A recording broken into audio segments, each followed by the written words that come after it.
what was your reaction when you learned that a sequel to The Devil Wears Prada was officially happening? Well, that meant I would get paid, so I was very happy. I had said I would do it just based on the script. I said, if you can get those other lunatics to come in, I'm in. And everybody else said yes, and we were off to the races and to the races because we didn't have a lot of time. No. We you hit the ground came running. in one day. She came in one day from another movie. Yeah, and we had in Hungary or somewhere. Where were you? Romania, somewhere. Atlanta. Oh, okay. But I love the drama of your imagination. No, that's what. But you said you were. Where were you? I went there after. That was okay. That. No, but it's busy. kind of. I just like when you were talking about it. Yeah. I just got like this vision of like the bat symbol, but instead it's our red shoe. Yeah. So it's kind of like it hit the sky, and we were all like, "We must to Elias Clark." Awesome. Okay. What was it like stepping back into your respective characters' shoes after all these years? Shoes? It was very difficult because this is hard for me. I mean, it's a long day, and I love getting my slippers on at the end of the day, like a real grandma, But yeah, I thought that was hard. This person ran through Manhattan endlessly in her shoes, and she says, doesn't really hurt my feet. I never. Yes, no, you did. I didn't. I said the last thing I said to you on set was, "Oh no, they hurt." Oh yeah, that was the last thing. But early No, in I the was shoot, you said, denial. it's so funny. It doesn't really hurt me. I thought, oh. No, that was just a point. That I was manifesting that truth. No, actually, in the first But you film when I did was run. 22, Oh yeah. they didn't hurt. They didn't. And Yeah. this one, I went, ooh. And I thought, Yeah. at 42-year-old, I should probably throw in there a couple times. So there was this one day where I was wearing these huge, I think they were like Ralph Lauren platform shoes.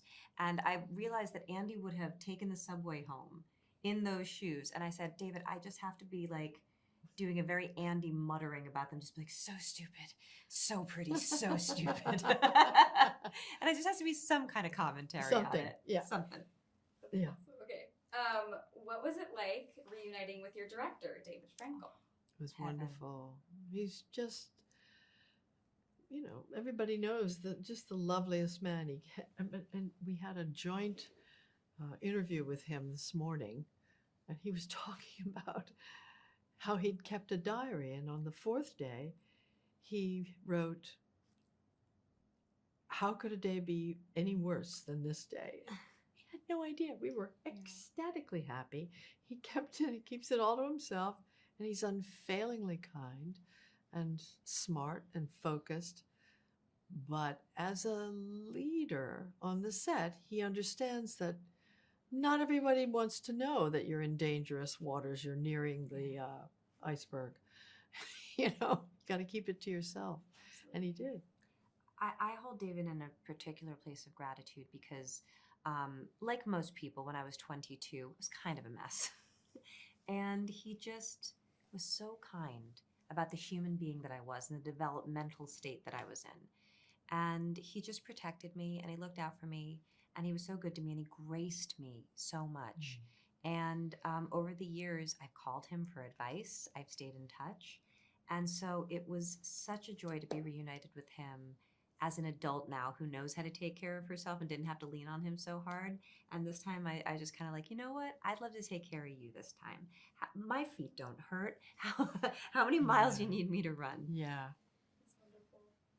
All right. I know you've both worked or interacted with other cast members over the years, but what was it like getting this particular gang back together?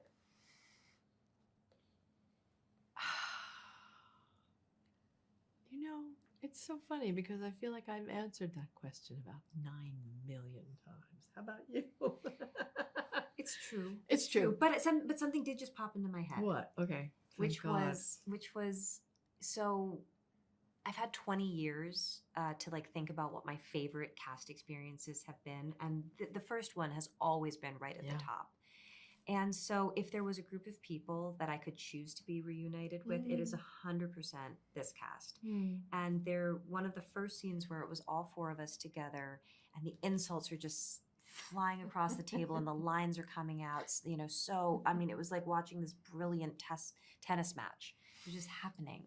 And then everybody's improvising, and I just remember thinking, this only happens with this group. I've only experienced like this level of chemistry with this group. So, and what I knew this time at this stage of my life was, so just enjoy it. Yeah. Don't worry, That's don't right. fret, don't think too much about the future. Don't even think about, like, just be here with these people and enjoy this, because this is what magic feels like. It was also sort of like picking up from yesterday. I mean, it really, by the way, you're so young, but when you get older, 10 years is Nothing. You know, nothing. It's nothing. 20 years is a little something, but not really. Not really. It's not like the first 20 years, which you can remember every single summer of your life.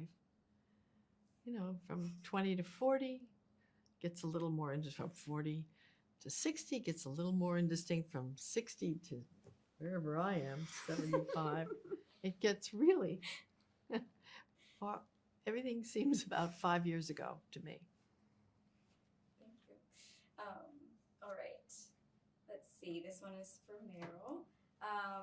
Without giving away too many spoilers, in what ways has Miranda changed over the last 20 years, and in what ways has she remained the same? I think that essentially she's remained herself. Her core demeanor, her aspirations for herself and for Runway, her expectation of herself and to hold herself to a certain